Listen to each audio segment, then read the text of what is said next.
Baba Askofu mwaka jana aliniteua kusimamia shughuli za tegemeza jimbo.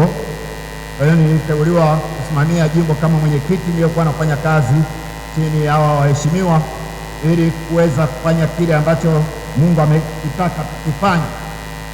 Nitakuwa ni mchoyo wa fadhila kama sitawashukuru kwa kile ambacho mmekifanya mwaka jana kwa muda mfupi tuliokuwa nao, lakini kwa kuweza kukusanya shilingi bilioni 1,120,000 katika uchanga wetu, kilikuwa ni kitu cha ajabu ambacho kimeshangaza majimbo mengine. Naomba tumtukuze Mungu kwa ajili hiyo.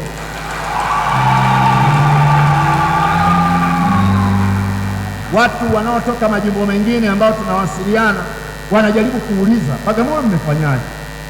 Yaani kuna majimbo yamezeeka, samahani kwa hilo neno, yaani kwa maana ukubwa wa miaka yao hawajawahi kukusanya hata nusu ya hicho tulichofanya sisi. Sisi ni nani na kwa nini tusimshukuru Mungu? Kwa sababu hiyo basi tuendelee kumshukuru Mungu, na niwatie heshima kwa sababu maandalizi yameanza tayari. Tumekaa kikao cha kwanza, tulikutana na Baba Vicar General Alhamisi iliyopita kwa ajili ya kuweka mipango na mikakati mbalimbali. Hatuna nafasi ya kurudi nyuma, tunayo nafasi ya kusonga mbele ili jimbo letu liendelee kuwa imara na bora zaidi. Tusisahau kwamba sisi tuko kwenye jimbo ambao ni mlango wa imani. Mungu ni mwema. Basi ninayo mambo mengi, ila nitaongea mambo matatu. Jambo la kwanza, naomba mniruhusu niongee kidogo kuhusu utume huu wa wanaume Katoliki. Utume huu wa wanaume Katoliki, kama mlivyoona viongozi kutoka sehemu mbalimbali wamejikusanya wote kuja hapa. Kwanza nianze kwa kusema mwanaume Katoliki ni nani? Yaani isije kaonekana kwamba kuna watu fulani wachache ambao wao wanapaswa kuwa kwenye utume wa wanaume Katoliki na wengine hawafai au wengine hawastahili. Mwanaume Katoliki anayeingia kwenye shughuli za uwaka ni Mkatoliki mbatizwa ambaye amefika umri wa utu uzima. Yaani kwa maana kwamba kama wewe ni mwanaume, kama ni mwanaume kijana utakuwa kwenye uwaka, kwenye viwawa. Kama ni mdogo utakuwa kwenye utoto mtakatifu. Ukishavuka kwenye viwawa unaingia moja kwa moja kwenye uwaka. Kwa hiyo wako wachache wanaotuongoza, lakini wanaume wote tuliosalia ni uwaka, na huwa tunathubutu kusema hata baba zetu ni uwaka, si ndio jamani? Au tunawatenga wao na wao ni uwaka, si ndio? Kwa sababu tiketi ya kuwa uwaka kwamba wewe ni Mkristo Mkatoliki. Sasa wao tunajua ni maklero. Bahati nzuri baba mkurugenzi wakati anatoa homilia ameweka vizuri kuhusu hizi nguzo mbili, nguzo ya maklero na nguzo ya walei, ambao kwa pamoja tunalifanya kanisa lisonge mbele. Kwa hiyo tumekuja na tunayo mambo machache ya kuwashirikisha wanaume wenzetu ambao mnasali katika parokia hii. Mfahamu ya kwamba ingawa unaweza ukawa kwenye chama kingine cha kitume, lakini kuna vyama vya kikanuni. Umezaliwa mwanaume, basi wewe utashiriki shughuli za wanaume. Umezaliwa mwanamke, utashiriki kwenye shughuli za kina mama. Kama umezaliwa hapo jinsia ya katikati kama ipo, basi ndio unaweza usiwe wawaka wala uwaka kama ipo. Kama haipo hauna uchaguzi, aidha uwe uwaka au wawaka. Ukiwa kijana viwao. Na ndio maana tunapotembelea pia tunatoa uelewa, watu wafahamu, kwa sababu tumeenda sehemu zingine watu wanasema mimi sio uwaka. Kwa nini? Mimi sijachukua mimi hata kadi ya wanachama sina, mnanihitaji uwaka. Mwenyekiti yupo atakuja kutuambia hakuna kadi ya kuingia. Kadi ya kuingia kwenye uwaka ni ubatizo wako. Kishakuwa Mkatoliki wewe ni nani jamani? Ni uwaka. Tumsifu Yesu Kristo.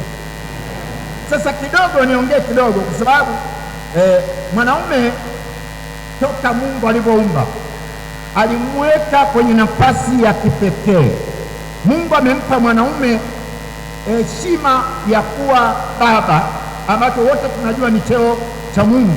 Mungu ndio baba, lakini Mungu siye alionaje akasema katika jamii hii awepo mwanaume awe baba, awepo mwanaume awe kiongozi, awe kichwa cha familia. Ni kama mfalme mwenye himaya yake, na ndio maana hata majina ya familia yanaitwa kwa jina la baba.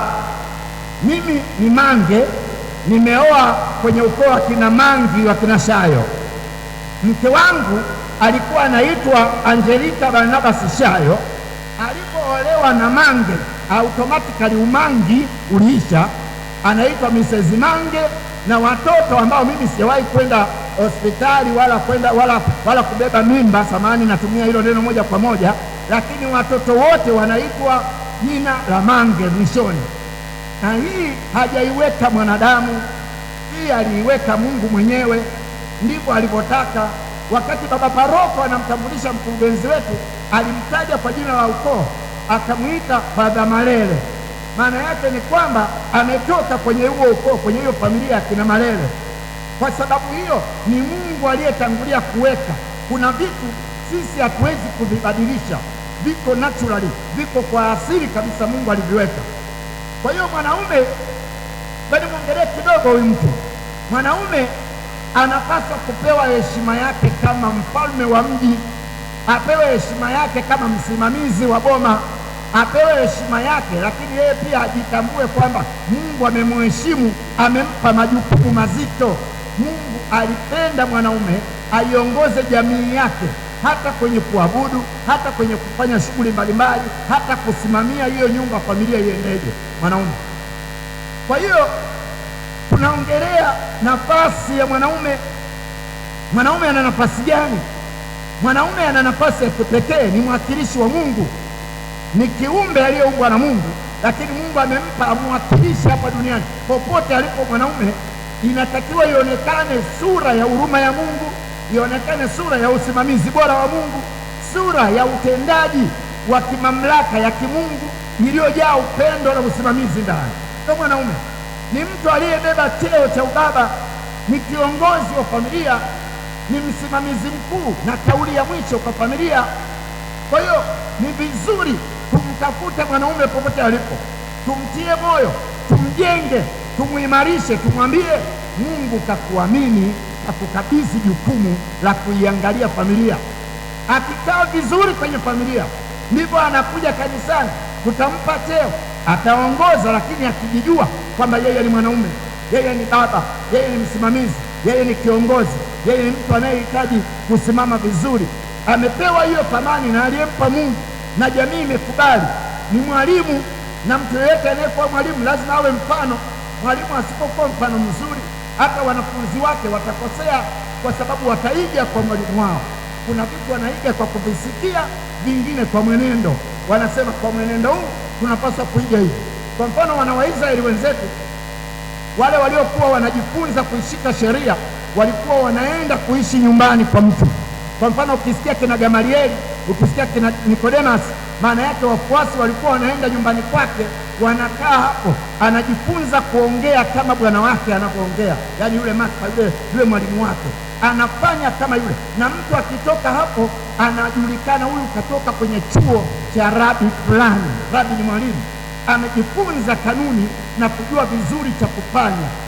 Kwa hiyo mwanaume anayenisikia na utakayekutana naye, mwambie aisee, wewe umepewa mamlaka ya kusimamia jamii ya Mungu kwa ajili ya heshima ya nani? Ya Mungu. Mwanaume huyo ambaye tunamwongelea, Mungu amempatia wajibu wake kama mwanaume. Anao wajibu mbalimbali wa kufanya ili mambo yaweze kwenda. Mwanaume anao wajibu, na ziko nyingi, kuna wajibu wa kila aina, lakini wajibu wa mwanaume katika familia: kutunza, kusimamia, kuongoza, kuelimisha, kuinua, kutia moyo, na hata kuonyesha mifano ya wazi. Imetangulia kusema anapaswa kujua kwamba yeye ni mlinzi, ajue kwamba yeye amepewa cheo cha kulisha. Unajua Mtakatifu Yosefu tunamwita baba mrishi wa Yesu. Kulisha ni ile to take care, to take a good care, kujali, kutunza, kusimamia, kuongoza, kujua wajibu, huyu mtoto anafikia kupata nini na nini. Wako wanaume siku hizi wanatoroka familia zao. Wako wanaume siku hizi nyumba zinaharibika watoto wanatangatanga mtaani, watoto wanatangatanga mtaani. Ukweli niwaambieni, watoto wote mnaowaona mtaani wanaitwa chokoraa, wanaitwa si nini, wana majina ya kila aina, wana baba zao mahala fulani. Kitendo cha kuona watoto mitaani inaonyesha hali mbaya ya mwanaume. Maana yake mwanaume ameshindwa kuwajibika, ameshindwa kutunza, ameshindwa kuchukua wajibu wake, au ameshindwa kukiri kosa lake. Inawezekana alikosea mahala fulani, ile wanaitaga katereza, sijui katereza mahala fulani, kaanguka yeye, anaangusha na jamii nzima. Haya ni maumivu yanayotengenezeka kwenye jamii, na jamii zinakuwa na maumivu. Wako watu ambao wana hasira na baba zao, wanatamani kama ule mzee afe asisikie tena kumbukumbu yake ikitajwa popote. Wanaume tunapaswa kutengeneza, tunapaswa kurudi chini na kusema kwamba tumekosea mahala fulani, na kama tumekosea basi tupatengeneze ili tuponye jamii, jamii iweze tena kukubalika. Wako kina mama ambao wana maumivu ya kutosha juu ya wanaume. Ukitaja mwanaume anasema ukimtajie mimi vipi sasa? Yani hataki chochote kutokana na yale aliyoyapokea. Wababa tunao wajibu wa kusaidiana ili tuijenge familia iliyo bora, na tunapojenga familia iliyo bora tunajenga kanisa lililo bora, tunajenga jamii iliyo bora, tunajenga taifa lililo bora, na hata duniani kunakuwa sehemu salama ya kuishi. Hivyo mwanaume pia ana kitu kinaitwa sifa, sifa ya mwanaume, cheo chake mwanaume. Na waambiaga watu, usitafute vyeo vya utukufu kwa mwanaume, unaweza ukavikosa. Mwanaume ameumbwa kama mshumaa, mshumaa unavyozidi kuwaka ndio unaisha, lakini wanaofurahia ni wale ambao wanapata matunzo ya mshumaa. Wanaume tumeumbwa hivyo. Niulize mimi, nitakwambia kuna wakati kichwa changu kinauma, kuna wakati nakaa mahala nawaza mawazo na kuwaza, sio kwa sababu nataka kitu fulani cha kufurahisha nafsi yangu, bali ninawaza ada nimelipa sijalipa, kile nimefanya sijafanya, kile katika kuwaza, katika mawazo mengi. Ninapowaza hawa jamaa wao hawajui chochote, wao wanafurahia, watarudi nyumbani wawashe taa zote, hata zile ambazo hazipaswi kuwashwa zitawashwa. Wewe unayelipa ndio unayejua, wao hawajui. Wao ikikatika tu, unajua ile luku. Siku moja nilikuwa nasoma kule kwenye kadi imeandikwa, kumbe luku ni kifupi, maana yake lipa umeme kadi unavyotumia, ukimaliza inakata imekata. Sasa yeye hajui kwamba ukikatika itamlazimu mzee anunue tena. Yeye anawasha ile, anakaa anasoma, akimaliza anaiacha inawaka, anaenda kuwasha ya bafuni, anaoga, hii inaendelea kuwaka. Hajui kwamba ni pesa ya baba yake inateketea, ambayo huenda kesho ingefanya kitu kingine. Kwa hiyo haya yote mwanaume ameitwa kuyawajibikia na mengine mengi. Kwa hiyo ni utumishi. Mwanaume ni mtumishi wa Mungu. Ni kama vile watumishi wa Mungu wasipodai faida zao wenyewe, ndio mwanaume alivyo kwenye familia. Kwa hiyo wanaume, msiogope kuumia. Mguse tuko Daula tunaruhusiwa kushika bega, isipokuwa Dar es Salaam peke yake. Nimesema mshike wenzako, nikakumbuka kuna sehemu kule Dar es Salaam walikuwa wanasema wasishike mabega, ni wao shauri yao. Sisi tuko jimbo la Bagamoyo. Hebu mshike bega mwenzako, mwambie usiogope kuumia. Hasa kama umekaa na mwanaume, mwambie mwanaume usiogope kuumia. Yes, maumivu yetu ni faida ya jamii. Tumsifu Yesu Kristo. Maumivu ya mwanaume ndiyo taswira nzuri ya jamii, ndio uimara na ubora wa jamii. Mwanaume anapoumia mahala fulani kwa ajili ya kuwezesha jamii yake, kwa ajili ya kuwezesha kanisa linasonga mbele, jamii inasonga mbele, taifa linapona, maumivu yanapungua, watu wanapendana, chuki zinaondoka. Kwa hiyo ni wajibu wetu wanaume, tusiogope kuumia, hasa tunapoumia kwa ajili ya kutetea wale walio nyuma yetu. Kwa mwanaume napenda kusema hii kauli, mwanaume hajaumbwa legelege. Naanza kuogopa jinsi ambavyo watoto wa siku hizi ni legelege. Jana tulifanya sherehe ya somo wa jumuiya yetu ya Mtakatifu Timotheo, ingawa siku yake ilishapita. Sasa kwa kuwa tulikuwa na mapitio mengine, tukaamua tuifanye siku ya jana kwenye jumuiya yangu. Baada ya kumaliza ile azimisho la misa ambayo alikuja baba paroko, sisi tuliondoka tukaenda Bagamoyo. Sasa tukaenda huko sehemu moja huko inaitwa Kaole, huko tukaangalia wanyama, tukafanya nini, tukala, tukatoka huko jioni. Tuliporudi jioni, kuna magari yaliyotutoa hapo jumuiani kutupeleka na kuturudisha. Tumeshuka kwenye magari, sasa tunaondoka kuelekea nyumbani. Mimi nilikuwa nimeongozana na mwenyekiti wa jumuiya. Wakati tunazidi kwenda, kaja kijana anamwambia mwenyekiti, begi langu silioni, umeliona? Anamuuliza, yani aiongoze jumuiya, aichunge, ashughulike na hayo yote, bado angalie begi lako. Sijui unanielewa? Mwenyekiti kashtuka akasema, begi. Bahati nzuri katibu kasema, hilo begi tumeliacha pale, tumeliacha kwa sababu tulipopandia gari ni kwa mweka hazina wetu.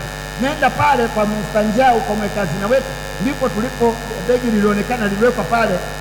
Yule dogo amenishangaza, na napenda nitumie huu mfano.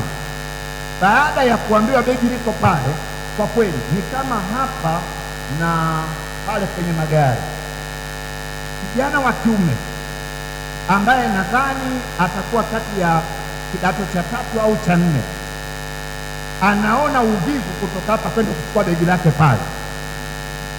Nikasikia sasa, nikageuka nikamwambia, wewe kwenda kuchukua begi pale? Sasa ndio mwenyekiti kasema, sasa wewe begi uliliacha Bagamoyo, fikiria begi umelitoa nyumbani, angalia kizazi kulicho nacho. Katoa begi lake nyumbani, kaliweka begani, kasafiri nalo mpaka Bagamoyo, kaacha begi. Baada ya kula misosi na nini, kanogewa chipsi na nyama choma zimemchanganya, kasahau begi. Anarudi bado analikumbuka akiwa yuko njiani. Sasa ule uzito akumbuki begi, anaambiwa umeliacha pale. Badala ya shukuru akimbia akachukue, ananung'unika, manake mwenyekiti akamchukulia. Sijui kuna kizazi cha namna gani na hatima ya baadaye itakuwaje, na hii ndio hofu yangu. Na niwaombe wazazi, tujitahidi kuwanyoosha watoto wetu, tusije tukawa na kizazi legelege ambacho hakitafikia malengo katika dunia hii ya ushindani. Ni hatari, na ni hatari kubwa sana. Kwa ndugu zangu wapendwa, tumsaidie mwanaume, lakini tusimsahau mwanamke, kwa sababu hao watu wawili wanajenga jamii, na hao watu wawili wasiposimama imara, tutakuwa na jamii ya ajabu. Na ndio maana kanisa kwa ubora wake limepokea kutoka kwa Mungu zawadi ya kupata vyama vya kitume mbalimbali kwenye kanisa, na vyama vyote vya kitume katika kanisa, nikianzia hivi vya kijinsia pamoja na vingine tunapoingia kama wito, kama devotion, hivi vyote vina nafasi ya kipekee katika kanisa. Na sheria za kanisa namba 214, namuomba baba amenipatia the Code of Canon Law, sheria za kanisa namba 214 inaeleza kwamba vyama vyote vya kitume vinayo haki ya kuongoza chama cha kitume kwa kadiri ya utaratibu uliowekwa na mamlaka. Tena wanayo haki ya kusali kwa mtindo wao jinsi walivyoitwa. Yaani kila chama cha kitume, ili viwe vyama vya kitume, manake kila kimoja kina namna yake kinavyosali, na kila moja iheshimiwe. Sheria za kanisa namba 214, kila moja iheshimiwe, kwa sababu kama viongozi wa juu walipitisha, maana yake wameona kuna kitu kinachofaa. Ndio maana UWATA tutaongoza na tutasimama kama wanaume Katoliki. Tunayo majukumu yetu kama wanaume kwenye kanisa, tunayo majukumu. Tusipofanya sisi UWATA, hakuna mwingine wakuja kuyafanya. WAWATA vivyo hivyo. Shime wa mama wote mliopo hapa, muingie kwenye utume wa WAWATA, kwa sababu WAWATA ni mwanamke, ni mwanamke Mkatoliki ambaye amevuka kwenye ujana. Wewe ambaye haujiungi kwenye chama cha kitume, unasema mimi sina kadi, kwenye WAWATA hakuna kadi ya kiingilio. Ingia, labda inaweza ikawepo ile wanaita ada ya kuwezesha chama kiende, lakini haimaanishi kwamba hiyo ndio inayokufanya wewe mwanachama. Hapana. Wanamama au wamama wote tuingie, tufanye shughuli za WAWATA. Ndio wapo viongozi watakusimamia. Kama wewe ni kijana, shughulika kwenye viwawa. Kama wewe ni mtoto, wazazi msiwaache watoto wenu nyumbani, waleteni wajifunze. Kitabu cha Mithali sura ya 22 aya ya 6 inasema, mlee mtoto katika njia impasayo, naye hata iacha hata atakapokuwa mzee. Ukimwacha mtoto, dunia inasema au mithali inasema, asiyefunzwa na mamaye atafunzwa na ulimwengu. Na ulimwengu ukikufundishia mtoto, ujue huyo mtoto kazi anayo, ujue hata wewe utafaidi matunda huyo mtoto. Tulee watoto katika imani thabiti. Na niwaambie kweli, mimi nimeshiriki mikutano mingi ya kimataifa. Nashukuru Mungu, nimewahi kusafiri sehemu mbalimbali, nimeshiriki mikutano inayojadili juu ya imani. Nimewahi kwenda Roma mara 2, nimeenda sehemu mbalimbali, nimetembea nadhani nchi zaidi ya 14. Lakini kila tunapokaa na kujadili, hasa kukiwa na mkutano wa ulimwengu, tunaiona Afrika kama ndiyo nguzo imara ya imani. Afrika tunatazamiwa kwamba ndio tunaweza tukaanzisha utume kwenda kuinjilisha Ulaya tena. Naomba mnaotoka msitoke, labda kama unaenda toilet unarudi. Kuondoka kabla misa haijaisha ni utovu wa nidhamu, na mimi nimekuja kufundisha imani. Usitoke, kuna jambo la kusikia. Kwa hiyo Afrika ni sehemu inategemewa kuanza kuimarisha tena imani. Sasa sisi lazima tusimame imara, na niwaambieni, Afrika kila nchi ina namna yake inaposimamia mambo. Kuna nchi zingine hata ukiangalia kwa namna yao wanavyoishi, unaona kabisa kama hawa ndio watakaotegemewa uinjilishaji, tumepigwa. Kwa Tanzania, kama watu ambao tumejengewa msingi wa kipekee, tusimame imara, kila mmoja ajitahidi. Sheria za kanisa namba 210 inasema kila mmoja, kila muamini, kila muumini kwa namna yake, kila mmoja ajitahidi kuishi maisha matakatifu na kulitegemeza kanisa katika ukuaji wake. Kwa kila mmoja uone kwamba unayo nafasi ya kushughulikia maisha binafsi, yaani maisha ya utakatifu, kwa sababu baada ya hapa lazima kila mmoja apambane kwenda mbinguni. Usije ukalewa na maisha ya hapa, ni ya muda mfupi. Tunayo makao ya kudumu mbinguni. Shughulikia hali yako kila siku, fanya mazoezi ya kuishi utakatifu, pamoja na kushiriki masakramenti, kushiriki vizuri jumuiya, kujitahidi kupambana. Ingia kwenye vyama vya kitume mbalimbali. Kuna vyama hivi nimewaambia hivi vya kiumri na jinsia, lakini pia viko vya mwito wa ndani. Mimi ni mkarismatic, na karismatic ndio lilitoa duniani kulileta kanisani. Sikuwa na mpango na kanisa, wala sikulijua kanisa, na sikuwa Mkristo kama nyinyi. Karismatic wamenitoa mtaani, wakanihubiria Injili, wakanileta, wakaniweka chini, wamenifundisha imani, kanisa likanipokea. Nimefanya kazi pale Msimbazi Center kama mwalimu mkufunzi wa semina za ndoa kwa jimbo kuu la Dar es Salaam toka 2008. Fikiria, nimefunga ndoa 2007, 2008 nikapokea barua ya mwadhama apumzike kwa amani Kardinali Pengo. Nimeitwa na mke wangu kufundisha semina za ndoa. Niko jimbo la Bagamoyo, lakini bado tunaenda kule, mimi na mke wangu, wanatuita mara moja twende tukasaidie utume. Lakini kumbuka, alitoka kwenye imani zingine. Ndio maana natamani nyinyi ambao Mungu kwa neema zake umejikuta umezaliwa kwenye familia, wengine tayari Mkristo, wengine unakuwa unajua kuna Ukristo, hebu tusonge mbele, tupambane, tuitetee imani yetu. Hebu kila mmoja ujitahidi kwa kadri uwezavyo, kwa sababu usipochukua hatua binafsi utabaki hivyo hivyo, unashangaa kila kinachoendelea kwenye kanisa. Lakini sio lengo la Yesu na sio lengo la kanisa. Tumsifu Yesu Kristo. Nikukumbushe mambo machache kabla sijatoka hapa, kwa sababu ya mambo mengi yaliyo mbele yetu. Nimekwambia naongea mambo matatu. Jambo la kwanza, nimeongelea utume wa wanaume Katoliki, ambao nasisitiza viongozi wa hapa, baada ya kikao hiki, ikiwezekana utaratibu ufanyike wa kumfikia mwanaume popote alipo, hata wasioshiriki misa tuwatafute hata nyumbani kwao, hata kama kwa kuanza kwa kutembeleana nyumba kwa nyumba, mradi tunajua huyo ni mwenzetu, tunamtembelea. Bwana vipi, tumekufuata bwana, tunakusalimia nyumba kwa nyumba mpaka kieleweke. Vivyo hivyo kina mama, vivyo hivyo viwawa, vijana mnajuana wenyewe. Mtaguso wa Pili wa Vatikano unasema mtu pekee anaweza akamhubiria kijana vizuri ni kijana mwenzake, kwa sababu anajua yanayomsumbua na anajua anayoyapitia. Kwa vijana, muwe mstari wa mbele kuimarisha vijana wenzenu. Lakini pamoja na hivi vyama, kuna vyama vingine. Nimewaambieni mimi mkarismatic, nimesaidiwa na karismatic kulijua kanisa. Kuna moyo mtakatifu wa Yesu. Ingia, sali, kuna utume wa Mtakatifu Ana, kuna utume wa Rozari Hai, kuna utume wa Fatima. Bahati nzuri tulikuwa tunafanya uchaguzi, tulikuwa tunatembelea sehemu mbalimbali kufanya uchaguzi. Vyama vingi vya kitume jimboni kwetu hapa vipo kijimbo, na unajua vikisha kuwepo kijimbo, maana yake huku parokiani lazima vishamili. Jimbo halijitegemei lenyewe, jimbo linasimama kwa sababu ya uimara wa parokia. Kwa hiyo kama nyinyi mdaula hapa kama parokia, hakikisheni mnampa msaada wa karibu baba paroko kuweza kuimarishana, na niwaombe msipambane, msipigane, hakuna tunachogombea. Tunajenga jengo moja, ila kila mmoja ana sehemu yake. Ukiwakata nimeshangaa hapa, nimeona watu wengi lakini wanakwaya wako wachache. Bezi pale nilikuwa nasikia lakini sisikii kipasua moyo kwa sababu wachache. Wanaume jiungeni na kwaya, jiungeni vijana, jiungeni na kwaya.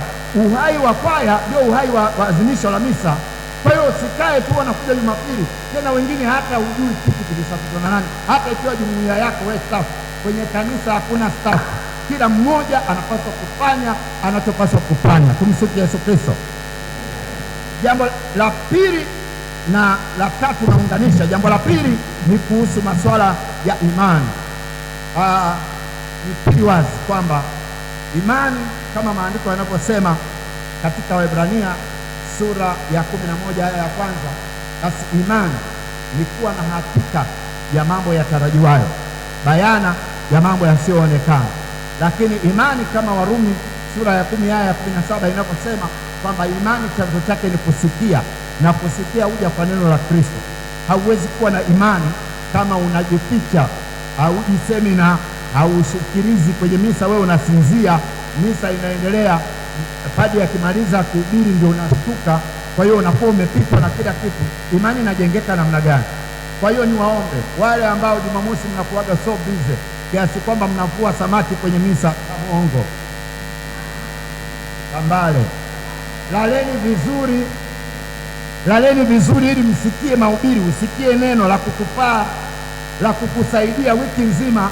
Lakini kanisa limetuwekea utaratibu, soma basi, fuatilia neno la Mungu, tafuta shajara, fuatilia neno la Mungu ili ujue leo tunasali nini, alafu usome lile neno la Mungu likusaidie, na ili uweze kuwa imara unahitaji nguvu ya kusonga mbele. Kwa hiyo ndugu zanguni, imani ni kitu cha kupambania, ni kitu cha kupigania, na Mungu anapotualika kwenye kanisa, wapendwa, anatualika kwa faida yetu. Yaani kuwa mwanakanisa sio kwa ajili ya kanisa, kwanza kwa ajili yako mwenyewe, lakini baadaye ni kwa ajili ya kanisa zima. Kwa hiyo jitahidi kuwa imara, jitahidi kujifunza, jitahidi kutafuta namna za kujiimarisha. Kwa hiyo wazee, kuna chama cha wazee na wastaafu, utoto mtakatifu ipo, viwawa wako, WAWATA kama mwenyekiti alipotuambia, wengine wako huko wanaendelea, viongozi wetu wa jimbo, manake hata hapa wametoka. Kila mmoja uingie mahala fulani, ukuze imani yako, na maazimisho rasmi kama Alhamisi kwenye kuabudu, si kama mmeweka rasmi baba ama ipo zile siku ambazo kanisa limeweka maazimisho maalum, usikose. Ndio unajengeka imani, ndio unakuwa katika Kristo. Mimi kwa uzoefu kwa muda mrefu, sina miaka mingi, na miaka 27 kwenye imani, kwenye maisha haya ni miaka 27, lakini ndani ya miaka 27 nimeona makuu ya Mungu, na nimeona Mungu akifanya kazi kwa namna ya kipekee. Na ukitafuta watu wa kukushuhudia Mungu yuko, mimi nina uhakika wa maisha ya kila siku Mungu namuona kwangu na kwa watu unaokutana nao. Nakutana na watu wengine akikusimulia kitu chake, unaona akili ya binadamu inafika mwisho, unasema hapa sisi tunatokaje? Lakini mkitegemea Mungu, mkatembea katika sala, unasikia huyu mtu anakuja kukushuhudia, hata wewe mwenyewe unabaki ganzi, hauamini. Mungu anafanya vitu vikubwa. Kwa hiyo niwaombe sana sana sana, tuzidi kushiriki kwa uaminifu wote. Niongee jambo la mwisho. Jambo la mwisho ni ile utoaji wa maisha yetu kwa Mungu. Mungu anatutaka sisi, kama yeye alivyojitoa kwetu, sisi pia tujitoe kwake. Na tunaposema utoaji, hatuongelei tu kipengele kimoja cha fedha ambacho wengi huwa wanawaza fedha, lakini kabla ya fedha umetenga muda wa kumtumikia Mungu. Unajua thamani ya kumtumikia Mungu, kwa sababu wewe usipokuwepo, hata hiyo pesa utaipata wapi?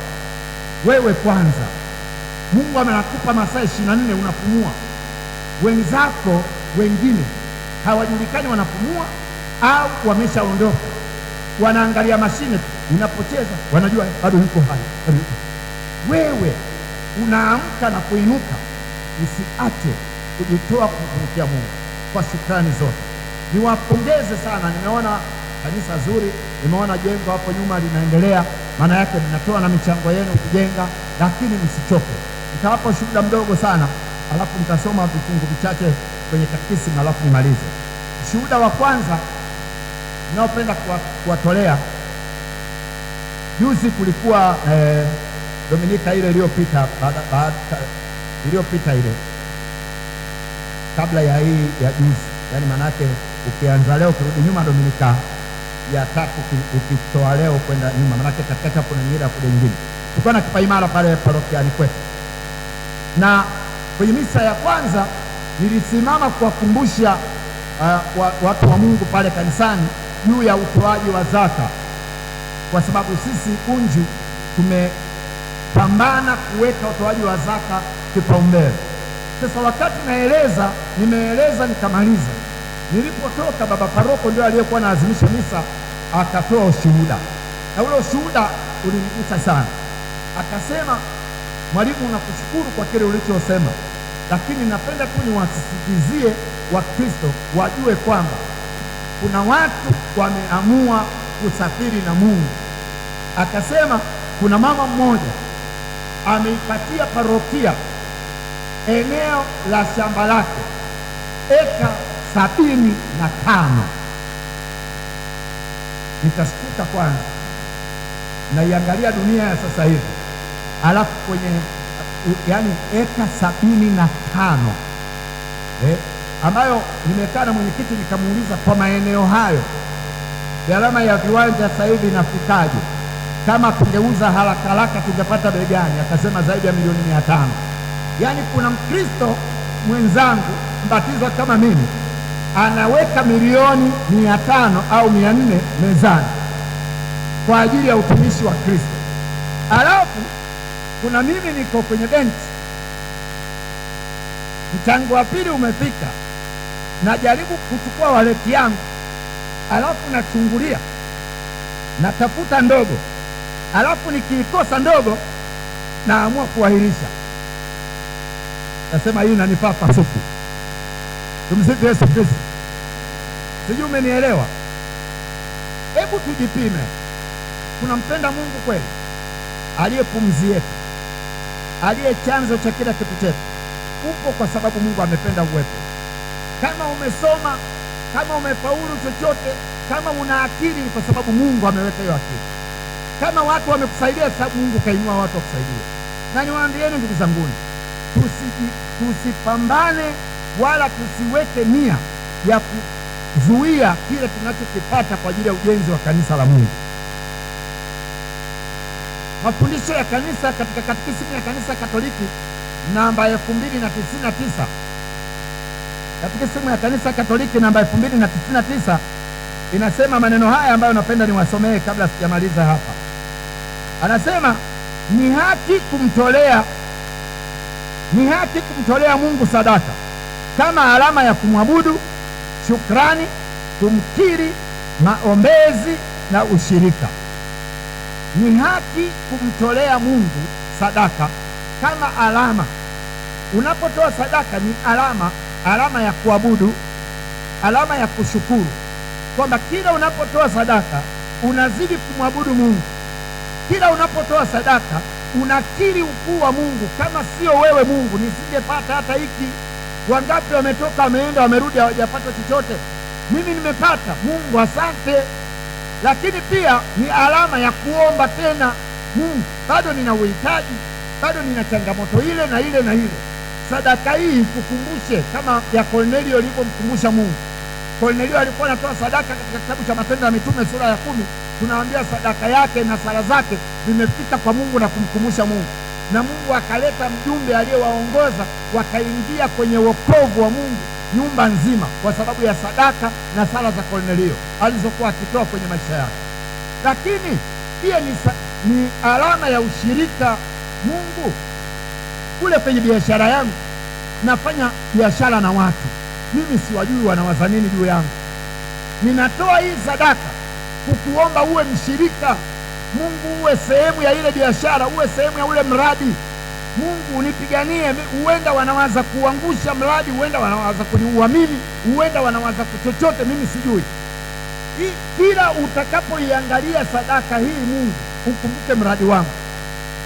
Ni vile kwamba kanisa limekuwekea utaratibu, tunakuja wakati mwingine, huenda tunakuja kama kawaida, lakini ndicho unachofanya.